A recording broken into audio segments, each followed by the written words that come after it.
Hello and welcome all of you on my YouTube channel doctor MKG transformation. Class 12th के exam oriented series में short note category में आज हम बात करेंगे डिफरेंट टाइप्स ऑफ आरएनए के बारे में। जैसा कि हम सब जानते हैं कि आरएनए एक सिंगल स्ट्रैंडेड यानी एक लड़ीय संरचना होती है। इस संरचना में नाइट्रोजन क्षार के रूप यूरासिल पाया जाता है जो डीएनए से अलग होता है।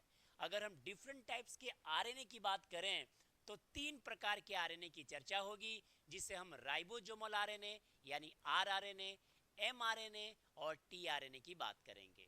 अगर हम सबसे पहले आरआरएनए की बात करें तो नाम है इसका राइबोसोमल आरएनए। सबसे अधिक मात्रा में पाए जाने वाला आरएनए यही है। अगर हम राइबोसोमल आरएनए की बात करें तो प्रोटीन संश्लेषण इसका काम है और ये राइबोसोम के प्रोडक्शन में भी, डेवलपमेंट में भी बहुत बड़ा रोल प्ले करता है। और हम सब जानते हैं कि राइबोसोम सेल का प्रोटीन फैक्ट्री होता है।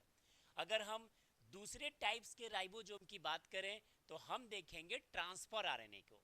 और एग्जाम में सबसे ज़्यादा क्वेश्चन ट्रांसफर आरएनए को लेकर आता है कि किस आरएनए को हम एडेप्टर आरएनए कहते हैं, किस आरएनए को हम सॉल्युबल आरएनए कहते हैं और किस आरएनए की संरचना क्लोवर पत्ती यानी क्लोवर लीफ लाइफ लौंग के पत्ती जैसी देखने को होती है।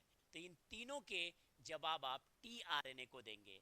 हालांकि टीआरएनए की सबसे खास बात यह है कि ये सबसे ज़्यादा स्टेबल आरएनए टाइप्स है, यानी आरएनए के तीनों टाइप में सबसे ज़्यादा स्थिर, सबसे स्टेबल टाइप टीआरएनए ही माना जाता है। अगर हम तीसरे वाले आरएनए के टाइप की बात करें तो ये होगा मैसेंजर आरएनए यानी संदेशवाहक आरएनए।